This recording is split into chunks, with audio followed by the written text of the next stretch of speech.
Hello दोस्तों, नमस्कार। आप सभी का बहुत बहुत स्वागत है हमारे YouTube चैनल करियर परिवार में। चलिए दोस्तों, शुरू किया जाए आज की क्लास। और टेस्ट नंबर होगा आज 33। इसके पहले 32 टेस्ट आप लोग का हो गया है। पीछे वाला टेस्ट आप जरूर से जरूर अपना रिवीजन करते रहिएगा और अपना तैयारी करते रहना है सक्षमता परीक्षा के लिए। डेली आपकी क्लास भी चल रही है रात में 9 बजे से। तो आज भी क्लास है आपकी और ये टेस्ट नंबर है आपका 30 नंबर। सभी लोग आ जाइए जल्दी से और वीडियो को लाइक कर दीजिए थोड़ा सा। गुड इवनिंग जी सभी लोगों को, गुड इवनिंग। कैसे हैं आप सभी लोग? आशा करते हैं आप लोग तैयारी कर रहे होंगे और ज़्यादा समय तो नहीं मिल पाता है, लेकिन जितना समय मिलता है तो आप लोग तैयारी करते रहिए, क्योंकि सभी लोगों के पास ये समस्या है, समय तो ज़्यादा है नहीं, दिन भर स्कूल में बिजी रहना है। ठीक है, तो जो भी समय है उसमें आपको समय निकाल करके आपको 1-2 घंटा 4 घंटा अपना तैयारी जरूर करते रहिए। तो चलिए शुरू किया जाए आज की क्लास। टेस्ट नंबर है 33 और बहुत ही महत्वपूर्ण ये टेस्ट है, जहां आपको सभी सब्जेक्ट से क्वेश्चन हम लेकर के आए हैं। हिस्ट्री है, साइंस है, ज्योग्राफी है, पॉलिटी है ना, सभी सेक्शन से दोस्तों क्वेश्चन है। तो पूरा वीडियो देखना है, शुरू से अंत तक देखना है। और चैनल पर नए होंगे तो चैनल को सब्सक्राइब भी कर लीजिएगा। इसका PDF नोट्स के लिए आपको इस नंबर पे कांटेक्ट करना होगा। यहाँ पे आपको सारे मटेरियल प्रोवाइड करा दिए जाएंगे NCERT का, और जो भी टेस्ट हुआ है अभी पीछे वाला वो सभी मिल जाएगा। और आगे जो क्लास होगा वो भी आपको मिलते रहेगा एग्जाम तक दोस्तों। अलग से कोई चार्ज नहीं लगेगा। 351 मात्र इसमें चार्ज है। आपको पे करके व्हाट्सएप करना होगा इसी नंबर पर, फिर आपको सारे मटेरियल प्रोवाइड करा दिए जाएंगे। चलिए शुरू करते हैं आज का पहला प्रश्न। पहला प्रश्न है कि निम्नलिखित में से कौन सा राज्य जो है वो पड़ोसी देश भूटान के साथ सीमा साझा करता है? कौन सा राज्य है दोस्तों जो पड़ोसी देश भूटान के साथ सीमा साझा करता है, ये आपको बताना है। ठीक है, तो भूटान के साथ सीमा साझा करने वाला राज्य कौन से है ना? आपको पूछ सकता है पाकिस्तान से सीमा साझा करने वाला कौन है, चाइना से कौन है, अफगानिस्तान से कौन है। तो चलिए मैं आपको पूरा इसका रिवीजन करवा देता हूं, थोड़ा सा आपको ये सारा चीज क्लियर हो जाएगा, है ना। तो ये क्वेश्चन काफी इंपॉर्टेंट है। तो देखिए, सबसे पहले तो आपके मानचित्र जो इंडिया का मैप है वो आपके दिमाग में होना चाहिए, है ना, कि आखिर कौन से देश आपका पड़ोसी देश कौन कौन से है, कितने पड़ोसी देश हैं। ये रहा आपका इंडिया का मानचित्र। और टोटल दोस्तों इसमें 7 पड़ोसी देश है भारत के साथ, है ना। 7 पड़ोसी देश आपको याद रखना है। सबसे पहले यहाँ पर पाकिस्तान है, फिर अफगानिस्तान है, फिर आपका चीन है, नेपाल है, ये भूटान है, या म्यांमार है, ये बांग्लादेश है ना। तो टोटल कितने हो गए? टोटल आपके 7 हो गए। पहला पाकिस्तान, दूसरा हो गया अफगानिस्तान, तीसरा हो गया आपका चीन, और आपका 4 नंबर हो गया आपका दोस्तों चौथा हो गया आपका नेपाल, ये 5वां हो गया भूटान, छठा हो गया अफगानिस्तान सॉरी म्यांमार, और 7वां हो गया आपका बांग्लादेश। ठीक है, तो ये आपको याद रखिएगा, 7 आप पड़ोसी देश। ठीक है, मैं इसको फिर से बना देता हूँ थोड़ा सा, है ना। ये एकदम मानचित्र तो मैं बनाने में एक्सपर्ट हूँ, है ना। 2 मिनट में आपका 2 मिनट क्या 2 सेकंड में आप लोग को मानचित्र हम बना करके दिखा देता हूँ, है ना। ये रहा आपका। तो हमसे पूछ रहा था आपको भूटान से, है ना। तो भूटान कहाँ पे है? ठीक है, भूटान आपको ये रहा। तो भूटान से देखिए, एक तो आपको लगेगा ये म्यांमार आपका, ये आपका अरुणाचल प्रदेश है। ठीक है, नीचे आपको असम मिलेगा, है ना। यहीं पर आपको बांग्लादेश पश्चिम बंगाल मिलेगा, और यहाँ पर आपको सिक्किम मिलेगा। तो टोटल 4 राज्य से दोस्तों भूटान से सीमा लगता है। ठीक है, ये आपको याद रखिएगा, है ना। भूटान से लगने वाला कौन कौन होगा? तो एक तो हमारा ये अरुणाचल होगा, असम होगा, पश्चिम बंगाल होगा, और आपका सिक्किम होगा। हमसे क्वेश्चन क्या पूछ रहा था कि कौन सा जो पड़ोसी राज्य है जो भूटान के साथ सीमा साझा करता है? तो असम भी है, पश्चिम बंगाल भी है, अरुणाचल प्रदेश भी है। इसका जो आपका आंसर हो जाता है ना, इसका आंसर क्या हो जाता? इनमें से सभी हो जाएगा, है ना, क्योंकि असम भी लगता है, पश्चिम बंगाल भी लगता है, अरुणाचल प्रदेश भी लगता है। तो यहाँ पर आंसर क्या हो जाएगा? आपका आंसर नंबर हो जाएगा D नंबर, इनमें से सभी हो जाएगा। लेकिन अगर आपसे पूछ दिया जाए, ये तो भूटान होगी आपका क्लियर, लेकिन अगर आपसे पूछे कि बांग्लादेश से कौन कौन से राज्य की सीमा लगती है ना, सबसे लंबी सीमा किसके साथ है ना, ये सारे सवाल आपको एग्जाम में पूछा जाता है और ये सारे सवाल बनते हैं। तो ये रहा दोस्तों आपको बांग्लादेश, है ना, ये वाला है बांग्लादेश। बांग्लादेश से टोटल 5 राज्य की सीमा लगती है। कौन कौन? तो एक तो पश्चिम बंगाल हो जाएगा, एक असम हो जाएगा, एक मेघालय हो जाएगा, एक त्रिपुरा हो जाएगा, एक मिजोरम हो जाएगा। ये 5 राज्य हो गया बांग्लादेश। सबसे लंबी सीमा भारत का किसके साथ है? तो बांग्लादेश के साथ है। कितनी लंबाई है? 4096.6 किलोमीटर है बांग्लादेश के साथ। म्यांमार के साथ है, यहाँ पर आपको म्यांमार के साथ हो जाएगा अरुणाचल प्रदेश, नागालैंड, मणिपुर और मिजोरम। 4 राज्य आपका अरुणाचल प्रदेश है, 4 राज्य आपका भूटान है ना। और नेपाल के साथ कितना हो जाएगा? उत्तराखंड हो जाएगा, आपका यूपी हो जाएगा, बिहार हो जाएगा, पश्चिम बंगाल हो जाएगा और सिक्किम हो जाएगा। 5 राज्य आपका नेपाल के साथ भी है। चीन के साथ दोस्तों कितना हो जाएगा, है ना, चीन के साथ कितना होगा, तो एक तो अरुणाचल हो जाएगा, उत्तराखंड हो जाएगा, सिक्किम हो जाएगा और अरुणाचल हो जाएगा। 4 राज्य आपको चीन के साथ है। अफगानिस्तान के साथ मात्र 1 राज्य है ना, अफगानिस्तान के साथ मात्र 1 राज्य है, वो है आपका तिब्बत, जो केंद्र शासित प्रदेश है, वो भी आपको ध्यान रखिएगा, ठीक है। और चीन के साथ एक तिब्बत है, तिब्बत भी है दोस्तों चीन के साथ, और एक केंद्र शासित भी है तिब्बत, आपका ध्यान रखना है। और 4 राज्य है ना, तो 4 राज्य है चीन के साथ और एक केंद्र शासित है ना, तो वो आप ध्यान रखना है। अफगानिस्तान के साथ मात्र 1 आपका है तिब्बत। पाकिस्तान के साथ कौन कौन से हैं, तो एक तो आपका अफगानिस्तान भी है, सॉरी पाकिस्तान के साथ एक तो हमारा लद्दाख है, एक आपका जम्मू कश्मीर है, एक आपका पंजाब है, एक राजस्थान है और एक गुजरात है ना, यानी कि 3 राज्य हैं और 2 केंद्र शासित प्रदेश हैं पाकिस्तान के साथ। तो जितने भी हमारे पड़ोसी 7 टोटल पड़ोसी देश है, 7 पड़ोसी देश का नाम आप याद रखिएगा, ठीक है। और ये 7 पड़ोसी देश के कौन कौन से सीमा बनता है, ये आपको ध्यान रखना, ये हमेशा एग्जाम में पूछा जाता है। सबसे लंबी किसके साथ है, तो सबसे लंबी हो जाएगा दोस्तों आपको बांग्लादेश के साथ, है कि नहीं। बांग्लादेश के साथ सबसे लंबी सीमा रेखा है, कितना है, तो 4096.6 किलोमीटर बांग्लादेश के साथ। और सबसे कम किसके साथ है, तो अफगानिस्तान के साथ है ना, अफगानिस्तान के साथ सबसे छोटी सीमा हमारी है और मात्र 106 किलोमीटर है, ये आपको पता होना चाहिए, ठीक है। चलिए अगला प्रश्न है आपका दूसरा नंबर। प्रश्न कह रहा है कि अरावली पहाड़ी के पश्चिमी छोर से निम्न में से कौन सी नदी निकलती है। बहुत ही बढ़िया सवाल है, अरावली पहाड़ी, है ना। अरावली पर्वत तो आपको पता होना चाहिए, कि पता होगा ही, कहाँ है दोस्तों अरावली पर्वत, तो ये गुजरात से लेकर के दिल्ली तक फैला हुआ है, ठीक है। गुजरात से लेकर के, मैं इसको फिर से बना देता हूँ, है ना, यहाँ पर गुजरात से लेकर के ये दिल्ली तक फैला हुआ आपको अरावली पर्वत, ठीक है। अरावली पर्वत की सबसे ऊंची चोटी कौन सी है, आपको याद होना चाहिए, तो गुरु शिखर, है ना, गुरु शिखर दोस्तों अरावली की सबसे ऊंची चोटी है, याद रखिएगा। और ये पूछ रहा है हमसे कि अरावली जो पश्चिमी छोर, इधर तो हो जाएगा पूर्वी, इधर हो जाएगा पश्चिमी, तो पश्चिमी छोर से कौन सी नदी निकलती है, लूनी है, माही है, बनास है, इनमें से दो, ए और बी दोनों है, क्या होगा दूसरा का। देखिए अरावली के पश्चिमी छोर से जो नदी निकलती है दोस्तों, एक तो लूनी नदी निकलती है और एक माही नदी निकलती है, दोनों नदियां अरावली के पश्चिमी छोर से निकलती है, ये आपको पूछा गया है, बहुत ही इंपॉर्टेंट है। तो ए भी हो जाएगा और बी भी हो जाएगा, है ना, ए और बी दोनों हो जाएगा, नीचे आंसर हमारा डी हो जाएगा, ठीक है। आंसर हमारा क्या हो जाएगा, डी हो जाएगा। एक क्वेश्चन देखिए क्या यहां पर पूछ सकता है आपको कि पश्चिम दिशा में बहने वाली सबसे लंबी नदी कौन सी है। पश्चिम दिशा में, तो इधर हो गया पूर्व, इधर हो गया पश्चिम, तो पश्चिम दिशा में बहने वाली सबसे लंबी नदी है दोस्तों आपको नर्मदा नदी, ठीक है, जो अमरकंटक से निकलती है यहाँ पर मध्य प्रदेश के, और नर्मदा नदी पश्चिम की दिशा में बहती है और यहाँ पर खंभात की खाड़ी में गिर जाती है, ठीक है, जो ज्वार नदमुख का निर्माण करती है, डेल्टा का निर्माण नहीं करती है। लेकिन इस क्वेश्चन का आंसर क्या हो जाएगा, लूनी और माही ये दोनों निकलती है अरावली के पश्चिमी छोर से, आंसर हो जाएगा ए और बी दोनों, आपका ऑप्शन नंबर डी। बहुत बढ़िया है, गुड इवनिंग जी सभी लोगों को। और 9 बजे से आपकी डेली टेस्ट होती है, तो 9 बजे आपको आ जाना है लाइव, उसके लिए आपको चैनल को सब्सक्राइब करना है ताकि आपको नोटिफिकेशन मिल जाएगा, ठीक है। चलिए तो अगला प्रश्न है कि सैंडल पीक की अवस्थिति कहाँ है, बताइए। सैंडल पीक ग्रेट निकोबार में है, उत्तरी अंडमान में है, मध्य अंडमान में है या दक्षिणी अंडमान में है। 3 का क्या होगा दोस्तों, सैंडल पीक, है ना। सैंडल पीक दोस्तों ये अंडमान निकोबार की सबसे ऊंची चोटी है कि नहीं। और सैंडल पीक यह है अंडमान निकोबार की सबसे ऊंची चोटी है, यह है आपको उत्तरी अंडमान में, ठीक है। कहाँ है, उत्तरी अंडमान में भाई साहब, तो ये है आपको अंडमान निकोबार द्वीप समूह, और उत्तरी अंडमान में यहाँ पर ही, है ना, उत्तरी अंडमान में यहाँ पर ही सैंडल पीक आपकी चोटी दिख जाएगी, यानी कि ऑप्शन नंबर हमारा क्या हो जाएगा, बी नंबर आपका बिल्कुल सही हो जाएगा आपका 3 का। और देखिए वीडियो को आपको लाइक जरूर करना है ना, जितने लोग लाइव आ गए हैं तो एक बार वीडियो को लाइक कर दीजिएगा मेरे भाई बहन। अगला प्रश्न है कि दिए गए विकल्पों में कौन कृष्णा की सहायक नदी नहीं है। देखिए कृष्णा जो नदी है दोस्तों काफी इंपॉर्टेंट नदी है कृष्णा, है ना। कृष्णा नदी निकलती है महाराष्ट्र के महाबलेश्वर से, महाबलेश्वर से निकलती है जाकर के गिर जाती है बंगाल की खाड़ी में, है ना, बंगाल की खाड़ी में जाकर के ये गिर जाती है और ये डेल्टा का निर्माण करती है। बहुत अच्छी बात है, महाबलेश्वर से निकल रही है कृष्णा नदी। कह रहा है कि कौन सी इसकी सहायक नदी नहीं है। सहायक नदी मतलब कि एक बड़ी नदी है उसमें जाकर के छोटी नदी मिल जाती है, उसे ही कहते हैं सहायक नदी। तो जो यहां पर ऑप्शन दिया गया है कि अमरावती तो कृष्णा की सहायक है, बिल्कुल सही है, तो वाला होगा नहीं। कौन सी नहीं है वो पूछ रहा था। पंचगंगा भी दोस्तों कृष्णा की सहायक है, ये भी नहीं होगा।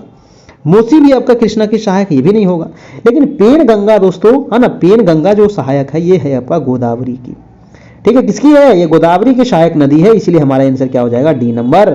ठीक है, ये कृष्णा की सहायक नहीं है। ऑप्शन नंबर डी आपका बिल्कुल सही हो जाएगा। ठीक है, पेनगंगा जो है ये कृष्णा की सहायक नहीं है, डी नंबर हमारा आंसर हो जाएगा। पंचगंगा, अमरावती, मूसी ये सब कृष्णा की सहायक है।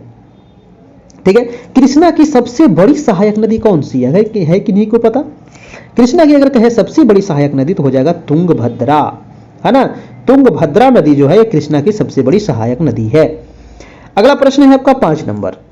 5 नंबर कह रहा है कि भारत में किस क्षेत्र में अत्यधिक असिंचित खेती की जाती है? बताइए, वो कौन सा भारत का क्षेत्र है दोस्तों जिसमें अत्यधिक कैसा खेती होता है? तो असिंचित होता है, मतलब सिंचाई की आवश्यकता ही नहीं है। तो गंगा का मैदान, कोरोमंडल क्षेत्र, दक्कन का पठार या कोई नहीं? क्या होगा? देखिए, असिंचित खेती जो की जाती है भारत में, तो गंगा के मैदान में तो सिंचित खेती होता है ना। असिंचित यहां पर ये वाला भी नहीं होगा, असिंचित खेती की जाती है तो ये भी नहीं होगा। कोरोमंडल क्षेत्र भी नहीं होगा। दक्कन का पठार जो है दोस्तों, यहां पर असिंचित खेती की जाती है। ठीक है, मतलब यहां पर ज्यादा सिंचाई की आवश्यकता नहीं है, असिंचित खेती होती है दक्कन के पठार में। ऑप्शन हो जाएगा आपका सी नंबर। अगला सवाल है आपका 6 नंबर की उत्तरी। प्रश्न कह रहा है कि उत्तरी मैदान में चलने वाली गर्म और शुष्क हवाएं जो पंजाब से लेकर बिहार तथा दिल्ली से पटना के बीच तीव्र होती है उसे क्या कहते हैं? देखिए, उत्तरी मैदान में दोस्तों गर्मी के समय में आप देखे होंगे, हम लोग बिहार में हैं, उत्तरी मैदान में हैं हम लोग, तो यहाँ पर एक जबरदस्त हवाएं चलती है कि नहीं चलती है? गर्मी में देखे होंगे ना, जिसको हम लोग क्या कहते हैं। और ये हवाएं जो चलती है दोस्तों, ये शुष्क हवाएं होती है, पूरी सूखी हवाएं होती है। ये पंजाब से लेकर के बिहार, दिल्ली तक चलता है, पटना तक चलता है। इसको क्या कहते हैं ये सबको पता है, इसको लू कहते हैं, है ना। हम लोग क्या कहते हैं? लू चल रहा है, दोपहर में मत निकलना, निकलना भी तो क्या करना? पानी पी के निकलना। ठीक है, नींबू पानी आपको पी के निकलना है गर्मी के दिन में, तब लू नहीं लगेगा।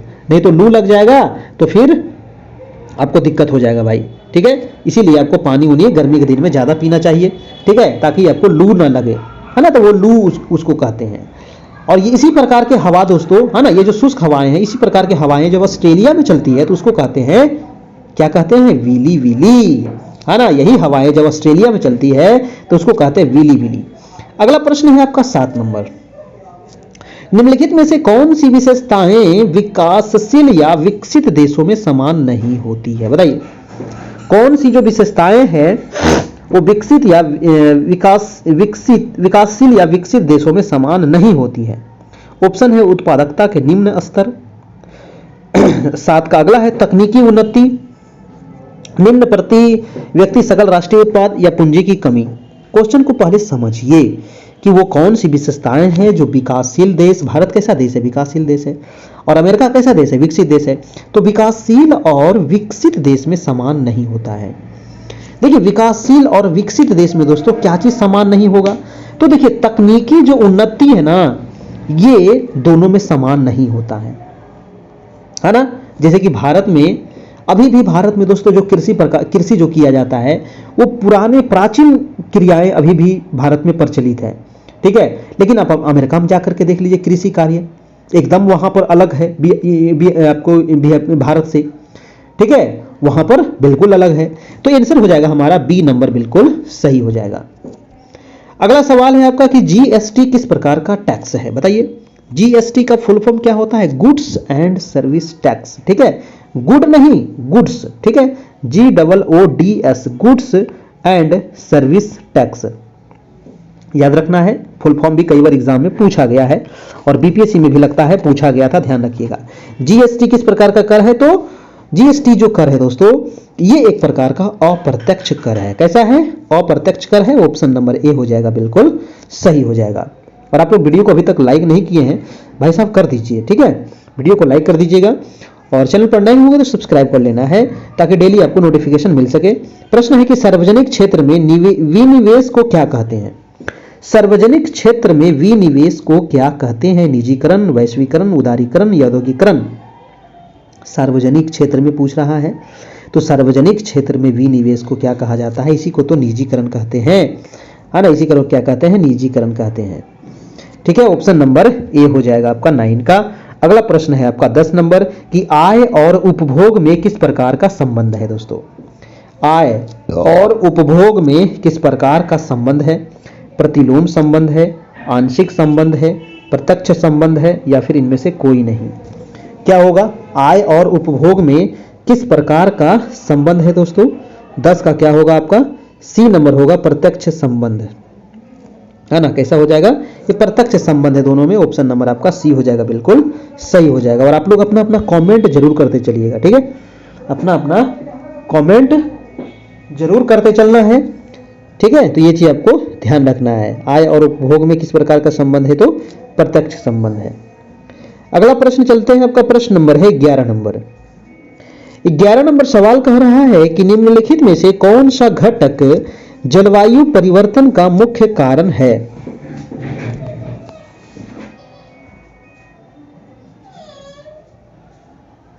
बताइए दोस्तों, कौन सा घटक जो है वो जलवायु परिवर्तन का मुख्य कारण है।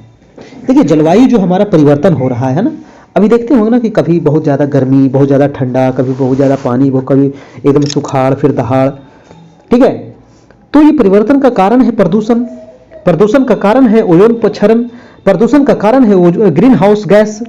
यानी कि हमारा जो आंसर क्या हो जाएगा, आपका आंसर नंबर आपका डी यहां पर बिल्कुल सही हो जाएगा आपका, ठीक है। ना, ऑप्शन नंबर क्या हो जाएगा, डी नंबर हो जाएगा। नेक्स्ट प्रश्न है आपका 12 नंबर कि क्योटो प्रोटोकॉल किस वर्ष यूएनएफसीसीसी द्वारा स्वीकार किया गया था। बताइए दोस्तों, क्योटो प्रोटोकॉल कब हुआ था आपका, ये आपको बताना है ना। ये क्वेश्चन कई बार पूछा गया है और आप लोगों को भी पूछ सकता है। पृथ्वी सम्मेलन, क्योटो प्रोटोकॉल, है ना, ये हुआ था क्योटो में। क्योटो दोस्तों एक शहर है जापान की, वहीं पर हुआ था ये क्योटो प्रोटोकॉल, ठीक है ना। तो इसका 12 का आंसर जो हो जाएगा आपका, आंसर नंबर 1997 में हुआ था क्योटो शहर में आपका, जापान का, ठीक है।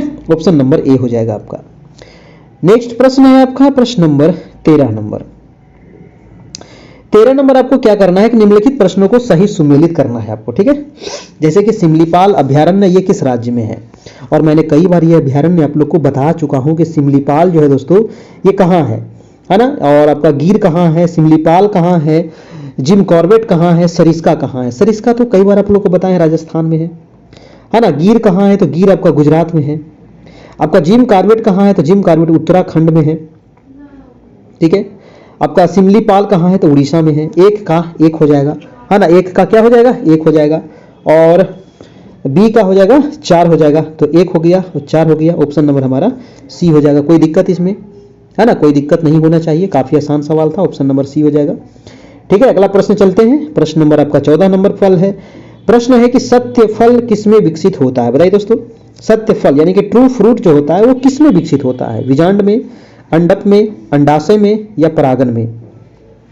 14 का आंसर क्या होगा, सत्य फल जो होता है वो किसमें विकसित होता है। तो आंसर हो जाएगा हमारा अंडाशय में ये विकसित होता है, ठीक है। सत्य फल किसमें विकसित होता है, अंडाशय हो जाएगा आपका बिल्कुल सही जवाब। ऑप्शन नंबर सी हो जाएगा। अगला प्रश्न है आपका कि कॉड लीवर तेल मुख्य रूप से किससे संबंधित है। बताइए, कॉड लीवर तेल जो है मुख्य रूप से किससे संबंधित है, विटामिन डी से, विटामिन बी से, प्रोटीन से, या कार्बोहाइड्रेट से।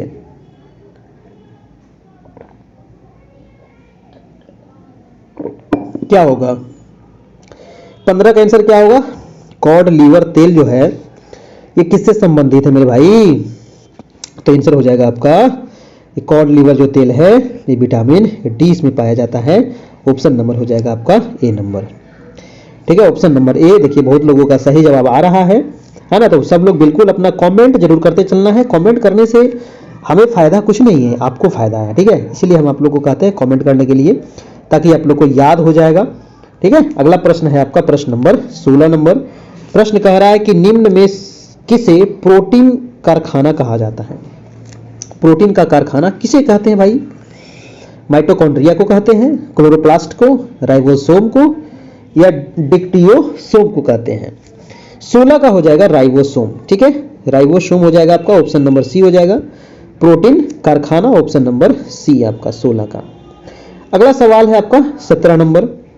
17 नंबर प्रश्न कह रहा है दोस्तों कि वह जीव जिसमें केंद्रक झिल्ली का अभाव होता है को क्या कहा जाता है। बताइए, वह जीव जिसमें केंद्रक झिल्ली का अभाव होता है उसको क्या कहते हैं। बताइए दोस्तों, उसको क्या कहते हैं। 17 का 17 का आंसर क्या होगा?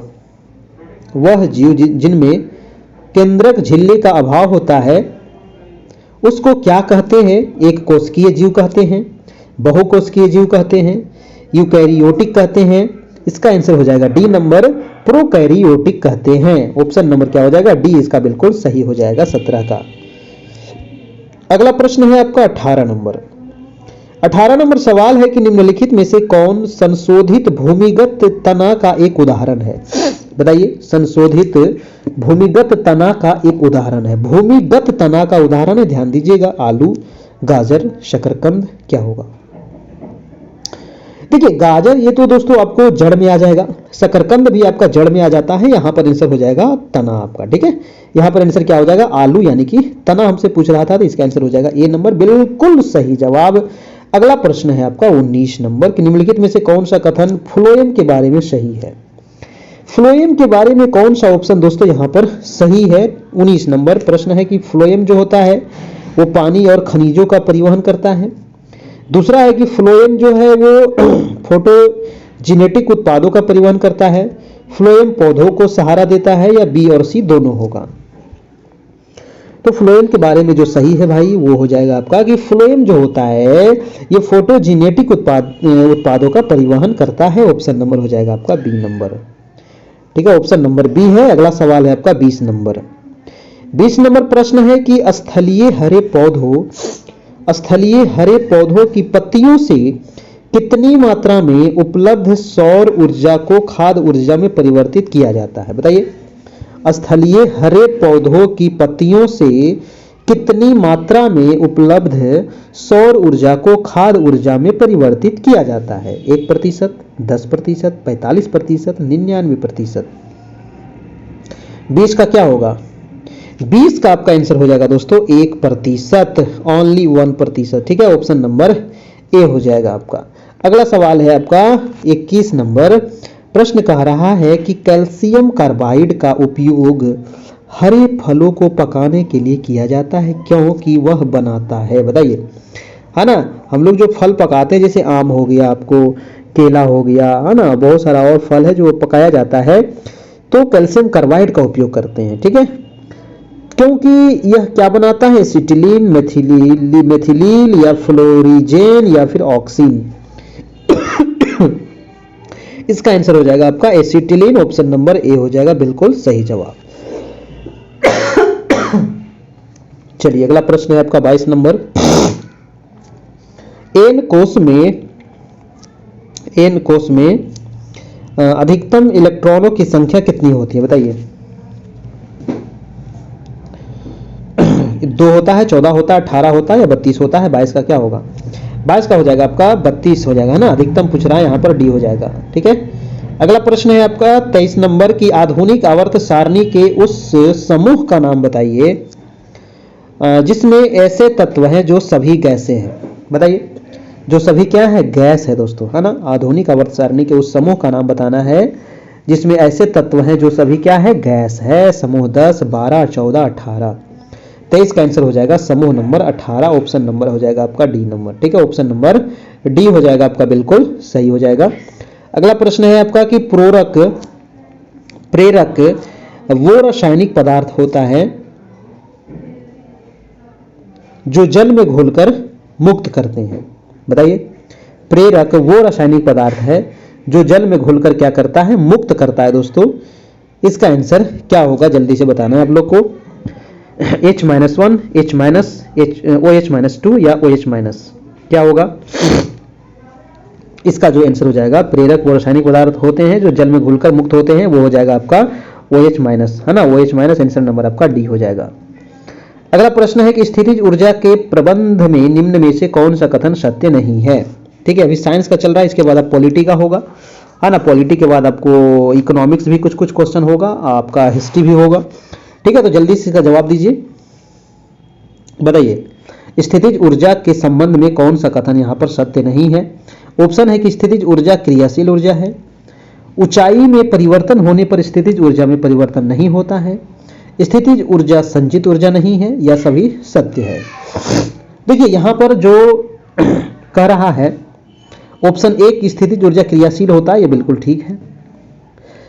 ऊर्जा ऊंचाई में परिवर्तन होने पर स्थितिज ऊर्जा में परिवर्तन नहीं होता, ये भी ठीक है। स्थितिज ऊर्जा संचित नहीं है, ये भी ठीक है। आंसर हो जाएगा डी नंबर की सभी क्या है, असत्य है आपका। ठीक है, सारे ऑप्शन क्या है, असत्य है, इसीलिए आपका आंसर हो जाएगा डी नंबर। दोस्तों सभी ऑप्शन गलत है, डी नंबर हमारा आंसर हो जाएगा सही। अगला प्रश्न है 26 नंबर। निम्न में से कौन सी तरंग अनुप्रस्थ नहीं है, बताइए कौन सी जो तरंग है वो अनुप्रस्थ नहीं है। ऑप्शन है कि स्थिर जल में पत्थर फेंकने पर उत्पन्न तरंग, या भूकंपीय तरंगों में एस तरंगे, या सी है डोरो युक्त यंत्रों में उत्पन्न तरंगे, या सर्पिलाकार स्प्रिंग में उत्पन्न तरंगे। 26 का क्या होगा, 26 का जो आंसर हो जाएगा हमारा डी नंबर आपका बिल्कुल सही आंसर हो जाएगा, है ना। ऑप्शन नंबर हमारा डी हो जाएगा। अगला प्रश्न है कि भारत का प्रथम निर्यात उपयोगीकरण क्षेत्र EPZ का सृजन हुआ था, है ना। कहां से हुआ था, कांडला में हुआ था, या मुंबई में हुआ था, या नई दिल्ली में हुआ था, विशाखापट्टनम में हुआ था। 27 का आंसर क्या होगा, देखिए भारत का प्रथम निर्यात का मतलब भारत से दूसरे देशों को निर्यात जो करने के लिए सबसे पहले भारत में दोस्तों इसका कहने का अर्थ हुआ कि भारत में सबसे पहले जो बंदरगाह से निर्यात करने की जो काम शुरू हुई थी वो हुई थी, आपको पता है, कांडला बंदरगाह से। और ये कांडला बंदरगाह पड़ता है आपको ये गुजरात में, ठीक है, यहीं पर है आपको कांडला बंदरगाह, ठीक ना। और भारत का सबसे पहला बंदरगाह यही है, कांडला बंदरगाह, याद रखना है। भारत में टोटल अभी 13 बड़े बंदरगाह हैं और 200 आपको छोटे छोटे बंदरगाह हैं। तो पहला है कांडला और 13वां जो बंदरगाह है वो है निकोबार बंदरगाह, ठीक है ना। चलिए तो इसका आंसर हो जाएगा हमारा ए नंबर। अगला प्रश्न है आपका 28 नंबर की, भारतीय पंचवर्षीय योजनाओं का प्रमुख उद्देश्य क्या है। भारतीय जो पंचवर्षीय योजना था इसका प्रमुख उद्देश्य क्या है। अब तो इसको समाप्त कर दिया गया है ना, इसकी जगह पर नीति आयोग आ गया है। तो इसका जो मुख्य उद्देश्य है कह रहा है कि धन या आय का समान वितरण, बी है कि स्वावलंबन एवं विदेशी सहायता पर निर्भरता कम करना, बिल्कुल ठीक है। अगला है कि पिछड़ी जातियों का विकास करना, और डी है निजी क्षेत्र की बढ़ती भूमिका। तो निजी क्षेत्र की बढ़ती भूमिका नहीं होगी, धन आय का समान वितरण भी नहीं होगा। इसका बी नंबर ऑप्शन आपका बिल्कुल सही लग रहा है कि स्वावलंबन एवं विदेशी सहायता पर निर्भरता कम करना। दोस्तों भारतीय पंचवर्षीय योजनाओं का प्रमुख उद्देश्य यही है, ऑप्शन नंबर बी हो जाएगा। अगला सवाल है आपका 29 नंबर की, भारतीय चारागाह एवं चारा अनुसंधान संस्थान कहाँ स्थित है, बताइए। भारतीय चारागाह एवं चारा अनुसंधान संस्थान कहाँ स्थित है, पटना में, रांची में, झांसी में, या करनाल में। 29 का क्या होगा 29 का आंसर क्या होगा, भारतीय चारागाह एवं चारा अनुसंधान जो संस्थान है ये आपको झांसी में पड़ता है। ऑप्शन नंबर हो जाएगा हमारा सी नंबर, ठीक है, सी नंबर आपका बिल्कुल सही है, ऑप्शन नंबर। अगला है कि संविधान के किस अनुच्छेद में, चलिए हम लोग अब पॉलिटी में आ गए, है ना। पॉलिटी अब शुरू करते हैं, 15 सवाल, ठीक है, 10 से 15 सवाल आपका पॉलिटी होगा, 10 सवाल लगभग होगा, और उसके बाद हम लोग हिस्ट्री पे आएंगे। संविधान के किस अनुच्छेद के अंतर्गत किसी व्यक्ति के विदेशी यात्रा के अधिकार को संरक्षण प्रदान करता है, बताइए। किस अनुच्छेद के अंतर्गत दोस्तों किसी व्यक्ति के विदेश यात्रा के अधिकार को संरक्षण प्रदान करता है, किस अनुच्छेद में यह कहा गया है कि आप विदेश भी जा सकते हैं, आपका यह मौलिक अधिकार है, किस अनुच्छेद में है। 30 का क्या होगा, तो 30 का आंसर हो जाएगा दोस्तों आपको अनुच्छेद 21, है ना। अनुच्छेद 21 में है प्राण एवं दैहिक स्वतंत्रता, ठीक है, उसी में आपका ये चीज आ जाएगा आपका, ठीक है, ऑप्शन नंबर बी हो जाएगा आपका बिल्कुल सही। अगला प्रश्न है आपका प्रश्न नंबर 31 की, सेवा के अधिकार की अवधारणा सर्वप्रथम किस देश में प्रारंभ हुई थी। सेवा के अधिकार की अवधारणा जो है सबसे पहले किस देश में शुरुआत हुआ था, बताना है। ब्रिटेन में, भारत में, अमेरिका में, चीन में। सेवा के अधिकार की अवधारणा 31 का आपका आंसर क्या होगा दोस्तों, 31 का आंसर होगा ब्रिटेन में, ठीक है। सेवा के अधिकार की अवधारणा जो शुरुआत हुआ ये ब्रिटेन में हुआ था, आपका ऑप्शन नंबर ए हो जाएगा, सबसे पहले हुआ था ब्रिटेन में, ठीक है। चलिए अगला प्रश्न है आपका 33 नंबर। भारत के राष्ट्रपति अपने शक्तियों का प्रयोग करते हैं। जी हाँ, भारत के जो राष्ट्रपति हैं तो अपने शक्ति का प्रयोग किस प्रकार से करते हैं, प्रधानमंत्री के द्वारा करते हैं, या सीधे अथवा अपने अधीनस्थ अधिकारियों द्वारा, या मंत्रियों द्वारा, या मंत्रिमंडल द्वारा। 32 का क्या होगा, ध्यान से जवाब देना है ना, ध्यान से कमेंट करना है, जरूर से जरूर कमेंट करना है। तो प्रधानमंत्री के द्वारा देखिए इसका जो राइट आंसर होगा 32 का ऑप्शन नंबर आपका बी हो जाएगा बिल्कुल सही, सीधे या अपने अधीनस्थ अधिकारियों के द्वारा वो अपनी शक्तियों का प्रयोग करते हैं, ऑप्शन नंबर बी हो जाएगा आपका बिल्कुल ठीक है, ठीक है, बी नंबर आपका बिल्कुल सही है। अगला है कि निम्नलिखित में से कौन एक गैर संवैधानिक निकाय है, बताइए। गैर संवैधानिक निकाय बताना है दोस्तों, है ना, वो संविधान में उसका वर्णन नहीं है ना। गैर संवैधानिक कौन सा यहाँ पर है? राष्ट्रीय मानवाधिकार आयोग, वित्त आयोग, केंद्रीय अन्वेषण ब्यूरो या लोकपाल। 33 का क्या होगा? 33 का क्या होगा? गैर संवैधानिक निकाय कौन सा है? देखिए दोस्तों, वित्त आयोग तो आप पढ़े होंगे कि ये अनुच्छेद 280 में है, तो ये तो संवैधानिक हो गया ना, तो 2 नंबर तो आपका आंसर होगा नहीं। लेकिन राष्ट्रीय मानवाधिकार आयोग दोस्तों ये कोई संवैधानिक नहीं है, केंद्रीय अन्वेषण ब्यूरो भी संवैधानिक नहीं है और लोकपाल भी संवैधानिक नहीं है, इसीलिए हमारा आंसर हो जाएगा 33 का सी नंबर आपका बिल्कुल सही। 1, 3 और 4 ऑप्शन नंबर सी। और सी नंबर देखिए बहुत लोगों का आ रहा है, लेकिन कुछ लोगों का गलत भी है, कोई दिक्कत नहीं है। याद रखना है वित्त आयोग दोस्तों आपका अनुच्छेद 280 में है इसका वर्णन। अगला प्रश्न है कि जनसंख्या नियंत्रण एवं परिवार नियोजन संविधान के 7वीं अनुसूची के किस सूची का विषय है, बताना है। देखिए जनसंख्या नियंत्रण और परिवार नियोजन जो है ये किस सूची में इसका वर्णन किया गया? राज्य सूची, संघ सूची, समवर्ती सूची या अवशिष्ट सूची, किसमें वर्णन है दोस्तों? और ये सारे सूचियां का वर्णन किसमें है? तो 7वीं अनुसूची में इसका वर्णन किया गया है ना। संघ सूची, राज्य सूची, समवर्ती सूची का 34 का आपका आंसर हो जाएगा आंसर नंबर समवर्ती सूची। ठीक है, समवर्ती सूची आपका इसका बिल्कुल है, क्योंकि जो जनसंख्या नियंत्रण और परिवार नियोजन जो आता है ये समवर्ती सूची में आता है। इस पर जो कानून बनेगा वो संघ भी बनाएगा और केंद्र भी बनाएगा, राज्य भी बनाएगा, दोनों मिल करके बनाएगा दोस्तों। ठीक है, अगला प्रश्न है आपका 35 नंबर। 35 प्रश्न है, कह रहा है कि राज्य सरकार का कार्यकारी अध्यक्ष संवैधानिक प्रमुख कौन होता है, बताइए। राज्य सरकार का कार्यकारी अध्यक्ष या संवैधानिक प्रमुख कौन होता है? राज्य सरकार का पूछ रहा है, केंद्र का नहीं, ध्यान देना है ना। तो राज्य का जो कार्यकारी अध्यक्ष और संवैधानिक प्रमुख होता है, राज्यपाल होता है, मुख्यमंत्री होता है, या उच्च न्यायालय के मुख्य न्यायाधीश होता है, या मुख्य सचिव होता है।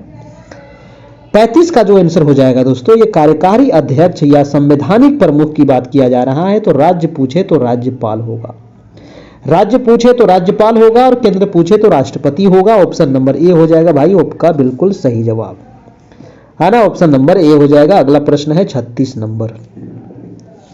प्रश्न है कि निम्नलिखित प्रश्न है, अरे भाई साहब पेन क्यों नहीं चल रहा है? हाँ, निम्नलिखित में किस समिति या आयोग ने न्याय पंचायतों के गठन की सिफारिश की थी, बताइए। वो कौन सा समिति था दोस्तों जो न्याय पंचायत के गठन की सिफारिश किया था? बलवंत राय मेहता, अशोक मेहता, LM सिंघवी या BPR राव, क्या होगा? न्याय कौन सा आयोग जो था वो न्याय पंचायत के गठन की व्यवस्था किया था, सिफारिश किया था? 36 का आपको पता होना चाहिए कि अशोक मेहता समिति थे, है ना, अशोक मेहता समिति, ऑप्शन नंबर बी हो जाएगा। और बहुत सारे लोग यहाँ पर बलवंत राय मार रहे हैं, बिल्कुल गलत है, ऑप्शन नंबर बी होगा। अगला प्रश्न है आपका 37 नंबर। 37 नंबर यहाँ पर देखिए आपको सूची 1 को सूची 2 से मिलान करना है। सूची 1 में दिया गया संवैधानिक प्रबंधन है और सूची 2 में आपको स्रोत है, यानी कि वो कहां से लिया गया दोस्तों ये बताना है आपको। ठीक है, बताइए 37 का आंसर क्या होगा?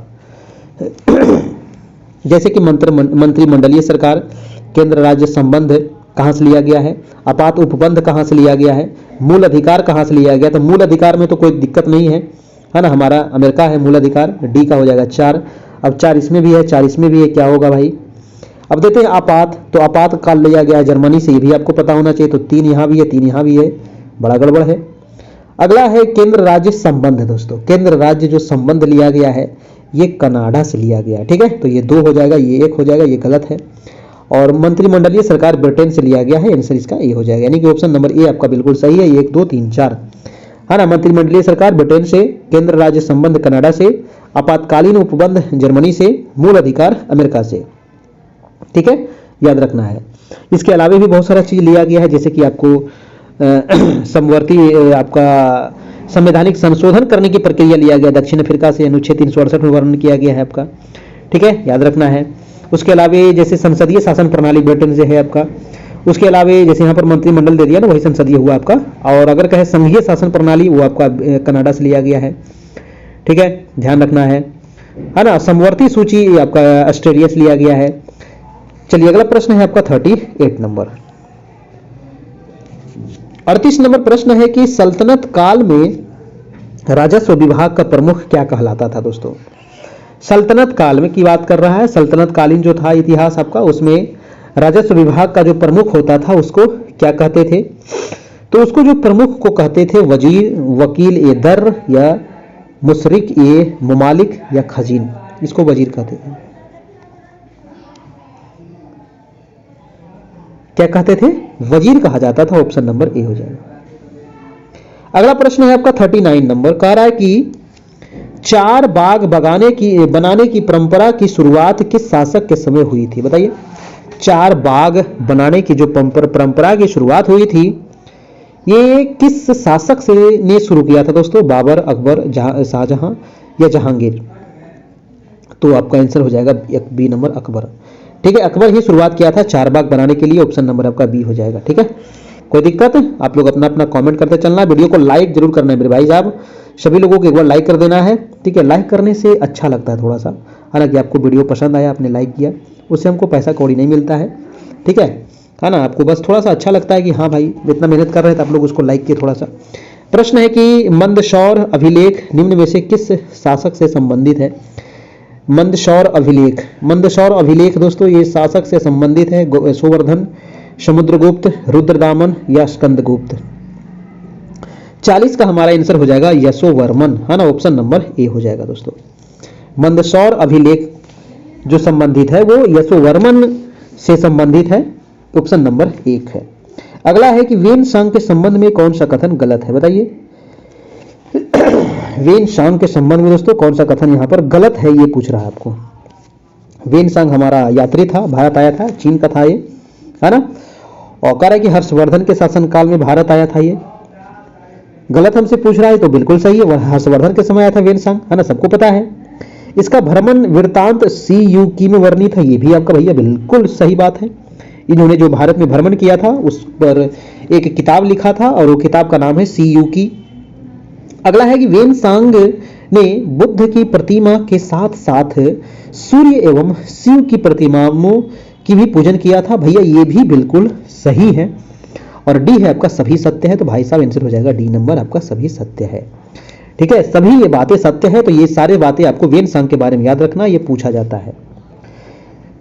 अगला है कि सिंधु सभ्यता के प्रमुख स्थल रोपड़। जी हाँ, ये जो रोपड़ है ये किस नदी के किनारे है आपको ये बताना है ना? ये सिंधु सभ्यता का बहुत महत्वपूर्ण स्थल था रोपड़, और ये किस नदी के किनारे है? सिंधु, रावी, मादर या सतलज? 42 का आंसर हो जाएगा आपका option number D number, Sutlej के किनारे है दोस्तों आपको रोपड़। अगला प्रश्न है आपका 43 नंबर की उत्तरकालीन मुगल सम्राट में सर्वाधिक समय तक शासन किसने किया था? बताइए। उत्तरकालीन मुगल सम्राट में दोस्तों सर्वाधिक समय तक शासन करने वाला शासक कौन था? बहादुर शाह था, जहांदार शाह था, शाह आलम द्वितीय था या मोहम्मद शाह था? देखिए, तो सर्वाधिक समय तक जो शासन किया था वो किया था शाह आलम द्वितीय। ऑप्शन नंबर सी हो जाएगा आपका बिल्कुल सही। अगला प्रश्न है आपका 44 नंबर।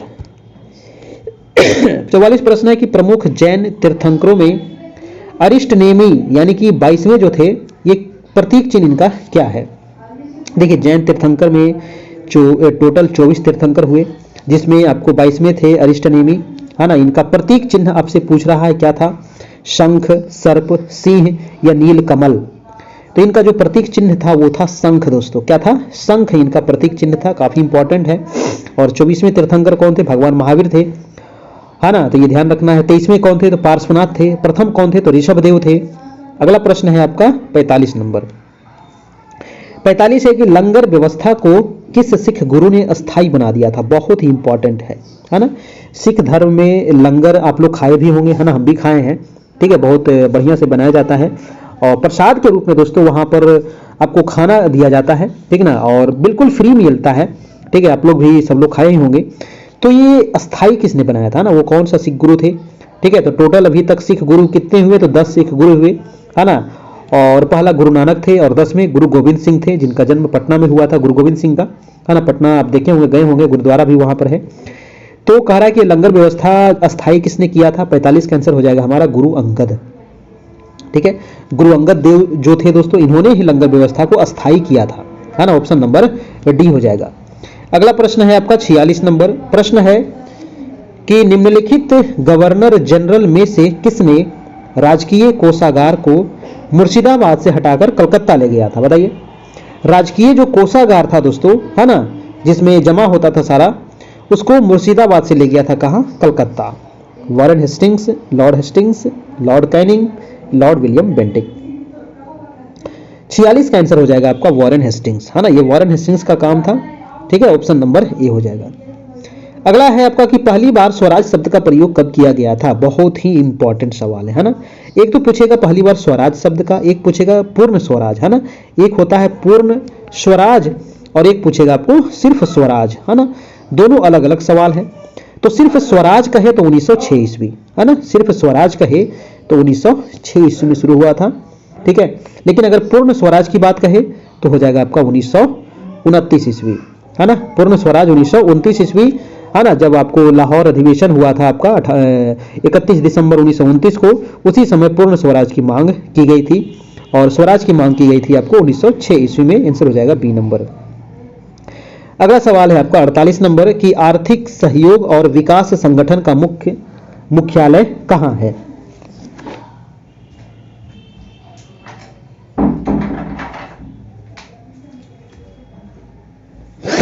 बताइए। आर्थिक सहयोग और विकास संगठन का मुख्यालय कहाँ है?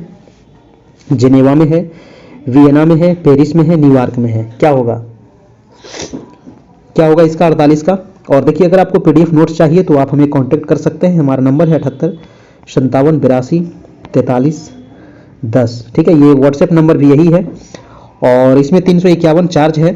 आपको पे करने के बाद सारे मटेरियल मिल जाएंगे। पीछे का जितना टेस्ट हुआ है उसका पीडीएफ है, उसका वीडियो है, उसके अलावा एनसीईआरटी आपको एमसीक्यू नोट्स मिल जाएगा। ठीक है, तो आपको सारा मटेरियल आपको प्रोवाइड करा दिया जाएगा। ये नंबर है जहाँ पे आपको 351 फ़ोन पे गूगल पे के माध्यम से पे करना होगा। पेमेंट करने के बाद स्क्रीनशॉट हमें इसी नंबर पर व्हाट्सएप कर दीजिएगा, आपको व्हाट्सएप पर भेज दिया जाएगा। प्रश्न है कि आर्थिक सहयोग और विकास संगठन का मुख्यालय कहाँ है? बहुत ही बढ़िया सवाल है। इसका जो मुख्यालय है दोस्तों वो है पेरिस में। ठीक है, पेरिस किस नदी के किनारे है यह पूछा जाता है। याद रखिएगा, सीन नदी के किनारे है ना। पेरिस किस नदी के किनारे है? सीन नदी के किनारे है पेरिस, याद रखना है। अगला है दोस्तों कि 49वीं समानांतर रेखा किन दो देशों की अंतर्राष्ट्रीय सीमा रेखा है? बहुत ही बढ़िया प्रश्न है। 49वीं समानांतर रेखा जो है दोस्तों, है ना, ये दो देशों की सीमा रेखा है और ये क्वेश्चन काफी इंपॉर्टेंट है ना। 38वीं समानांतर रेखा, 49वीं समानांतर रेखा, याद रखना है। तो 49वीं हो जाएगा आपका यूएसए और कनाडा और 38वीं हो जाएगा आपका उत्तर कोरिया और दक्षिण कोरिया के बीच में है 38वीं समानांतर रेखा। ठीक है, ये भी आपको याद रखना है ना। और भारत पाकिस्तान के बीच में आपको आपका जो सीमा रेखा उसका क्या नाम है ये भी आपको बताना है ना। Red Cliff line. और भारत चीन के बीच मैकमोहन लाइन। ठीक है ना, याद रखिएगा। अगला प्रश्न है आपका 50 नंबर, निम्नलिखित में से कौन मूल राशि नहीं है? बताइए, मूल राशि यहां पर कौन सी नहीं है? ताप है, ज्योति तीव्रता है, द्रव्यमान है या आयतन है? मूल राशि नहीं है। तो ताप आपका मूल राशि में आता है, ज्योति तीव्रता मूल राशि है, द्रव्यमान मूल राशि है, आयतन मूल राशि नहीं है। ऑप्शन नंबर हमारा डी हो जाएगा, बिल्कुल सही। कुछ और भी इंपॉर्टेंट सवाल है तो इसको भी आप देख लीजिएगा। 5 मिनट अभी और समय लगेगा तो 5 मिनट आपको भागना नहीं है, 5 मिनट इसको पूरा करके जाना है ना। पूरा वीडियो डेली देखिए। ठीक है, पीछे वाला का रिवीजन आप जरूर करते रहिए, बहुत ज़्यादा एग्जाम में फायदा होगा आप लोग को। चलिए, तो प्रश्न है आपका पहला कि सैयद वंश के संस्थापक कौन थे? तो खिजर खां, है ना। सैयद वंश के संस्थापक खिजर खां। और रैयत ए आला की उपाधि इन्होंने धारण की थी। खिजर खां जो थे ये इन्होंने एक उपाधि धारण किया था, उसका नाम था रैयत ए आला। अगला है दोस्तों कि लोदी वंश के संस्थापक बहलोल लोदी, है ना। याद रखिएगा, बहलोल या फिर बकलोल। अगर बहलोल नहीं याद रहता है तो बकलोल आप बोल सकते हैं, बहलोल लोदी, है ना, लोदी वंश के संस्थापक। 1504 ईस्वी में आगरा शहर की स्थापना किसने किया था? बहुत ही इंपॉर्टेंट दोस्तों, है ना। जो आगरा शहर है जो आपका यमुना नदी के किनारे है, इसकी स्थापना किया गया था सिकंदर लोदी के द्वारा। और इसने मुसलमानों को ताजिया निकालने एवं मुस्लिम महिलाओं को मजार पर जाने से प्रतिबंध किया था। कौन? तो यही दोस्तों बकलोल लोदी, है ना, एकदम बकलोल था। इन्होंने ताजिया निकालने का काम किया था। बढ़िया बात, ठीक है ना। जो आपका ताजिया निकलता है ना, हम लोग भी घूमने जाते थे बचपन में। ठीक है, ताजिया जब निकलता है, ठीक है, बहुत मजा आता था। और मुस्लिम महिलाओं जो है उस पर मजार पर जाने में इसको रोक लगाया गया था इसके द्वारा। ठीक है, आगे है कि इसने गुलरुखी शीर्षक से फारसी कविताओं की रचना की थी। क्वेश्चन कई बार पूछा गया है कि गुलरुखी शीर्षक से, है ना, किसने फारसी कविताओं की रचना की थी, तो क्या हो जाएगा, बकलूल लोदी। अगला है कि सल्तनत काल में अंतरराष्ट्रीय बंदरगाह के रूप में प्रसिद्ध था देवल। ठीक है, सल्तनत काल में एक बंदरगाह था ये देवल। अगला है विजयनगर साम्राज्य के संस्थापक हरिहर और बुक्का, ये दोनों भाई थे, है ना, ये दोनों भाई थे दोस्तों, और दोनों भाई मिलकर के विजयनगर साम्राज्य की स्थापना किए थे, है ना, ये आपको पूछा जाता है, याद रखना है। चलिए, विजयनगर जो साम्राज्य है दोस्तों ये किस नदी के किनारे है, तो कृष्णा नदी के किनारे है, याद रखिएगा, है ना। और कह रहा है इसकी राजधानी पूछा जाता है तो हम्पी इसकी राजधानी है ना। और इस वंश के शासक बुक्का प्रथम और वेदमार्ग प्रतिष्ठापक की उपाधि धारण की थी। ठीक है, हरिहर बुक्का दोनों भाई मिलकर के विजयनगर साम्राज्य की स्थापना किए थे। देवराय प्रथम के शासनकाल में इटली के यात्री आया था निकोलो कांटी, कई बार पूछा गया है कि निकोलो कांटी जो था दोस्तों ये कहाँ के था, तो इटली का था। ये किसके शासनकाल में आया था, तो देवराय प्रथम के शासनकाल में ये भारत आया था, है ना। अगला है कि देवराय द्वितीय इसके शासनकाल में आया था कौन, तो फारसी राजदूत आया था अब्दुल रज्जाक। ठीक है, विजयनगर आया था। अगला है देवराय द्वितीय को जगबेटकर की संज्ञा दी जाती है ना। अगला है कृष्णदेवराय के शासनकाल में पुर्तगाली यात्री डोमिगोस पायस विजयनगर आया था, ये सभी भी आपको ध्यान रखना है। ठीक है, अगला है कि कृष्णदेवराय के शासनकाल में पुर्तगाली यात्री बारबोसा विजयनगर आया था। नेक्स्ट है कि अच्युत राय के शासनकाल में पुर्तगाली यात्री नूनीज विजयनगर आया था। तो विजयनगर साम्राज्य में बहुत सारे लोग आए थे, है ना। दक्षिण भारत की ये काफी महत्वपूर्ण ये साम्राज्य थी दोस्तों, आपका विजयनगर साम्राज्य कृष्णा नदी के किनारे है, ध्यान रखिएगा। हरिहर और बुक्का स्थापना किया था, इसकी राजधानी हम्पी है। आगे है दोस्तों कि मुगल शासक बाबर ने अपनी आत्मकथा में कृष्णदेव राय को भारत का सबसे शक्तिशाली शासक बताया था दोस्तों, है ना। मुगल शासक जो बाबर था, है ना, मुगल शासक जो बाबर था, जो मुगल वंश की स्थापना किया था, है ना, तो इन्होंने अपनी आत्मकथा में, है ना, बाबरनामा में, इसकी आत्मकथा का क्या नाम है, बाबरनामा, उसमें कृष्णदेव राय को दोस्तों एक सबसे शक्तिशाली शासक माना था भारत का आपका। ठीक है, याद रखिएगा, ये क्वेश्चन कई बार पूछा गया है। अगला है कि कृष्णदेव राय के दरबार में तेलुगु साहित्य के प्रसिद्ध कवि रहते थे जिन्हें अष्टदिग्गज कहा जाता था। ठीक है ना। कृष्णदेव राय के दरबार में दोस्तों तेलुगु साहित्य के कुछ कवि रहते थे जिसको क्या कहते थे, अष्टदिग्गज कहते थे। विजयनगर साम्राज्य के पतन का कारण क्या था, तो तालिकोटा का युद्ध। जी हाँ, ये क्वेश्चन पूछेगा दोस्तों कि तालिकोटा का युद्ध कब हुआ था, है ना। तो तालिकोटा का युद्ध हुआ था 1565 में। ठीक है, कब हुआ था, 23 जनवरी 1565 को हुआ था दोस्तों तालिकोटा का युद्ध, और जिसमें विजयनगर साम्राज्य का पतन हो गया था। ठीक है, तो ये रहा आज का टेस्ट, और कैसा लगा आप लोग बताइएगा कमेंट करके नीचे, है ना। अच्छा लगे एक लाइक जरूर करना है, चैनल पर नए होंगे तो सब्सक्राइब कर लीजिएगा, और 9 बजे से आपको लाइव आ जाना है, उसके लिए नोटिफिकेशन आपको मिल गया होगा। ग्रुप में भी हम शेयर कर देते हैं, वहां से आप जरूर से जरूर इसको देख लिया कीजिए। आप कभी भी देख सकते हैं इसको, है ना, लेकिन लाइव देखिएगा तो उसका अलग मजा है, और बाद में भी देख सकते हैं, एक बार 2 बार इसको रिवीजन भी कर सकते हैं। इसको जरूर रिवीजन कीजिए, सारे क्वेश्चन को आप एकदम रट डालिए। ठीक है, पीछे जितना क्लास हुआ है उसको आप कर लीजिए। बीपीएससी का भी हम सारा वीडियो आप लोग को शेयर कर दिए हैं, क्योंकि इसका जो सिलेबस है वो बिल्कुल बीपीएससी का है। तो बीपीएससी जो हम तैयारी करवाए थे वो वाला भी वीडियो आप रिवीजन कर लीजिएगा, ताकि काफ़ी आपको सहूलियत होगा। और आज रविवार है तो आज हम फिर से ग्रुप में सभी पीडीएफ और वीडियो को एक बार सेंड कर देता हूं, है ना। कुछ देर के बाद हम कर देंगे आज, है ना। थोड़ा सा हम आज दिन में ही कर देते, लेकिन याद निकल गया ध्यान से, और फिर आप लोग उसको डाउनलोड कर लीजिएगा। जिन लोगों का अगर डिलीट वगैरह हो गया होगा, कुछ हो गया होगा, तो ठीक है, उसको आप सेव कर लेना है ना। चलिए, थैंक यू। और आप लोग अपने दोस्तों को भी थोड़ा सा जोड़िए, इसमें मात्र 351 चार्ज है दोस्तों, है ना। ये नंबर आपको दिया गया यहाँ पर, फ़ोन पे गूगल पे 78 57 82 43 10, फ़ोन पे गूगल पे के माध्यम से आप पे कर सकते हैं। और लेकिन जो भी पेमेंट करेंगे तो ध्यान रखना है कि आप स्क्रीनशॉट लेकर के हमको व्हाट्सएप जरूर कर दीजिएगा। यही नंबर हमारा व्हाट्सएप है ना, और यही नंबर फ़ोन पे गूगल पे भी, सब चीज़ आपका यही है। ठीक है, तो इसी पर आपको भेज देना है, इस नंबर को सेव कर लीजिएगा। थैंक यू दोस्तों, good night, good bye, take care, thank you, है ना। अच्छे से रहना है और तैयारी करते रहना, ज़्यादा टेंशन लेने की आवश्यकता नहीं है, बिल्कुल आप लोग पास कर जाइएगा। जितना हम करवा दिए बस उतना आप कर लीजिए, पास हो जाइएगा 100%। Thank you.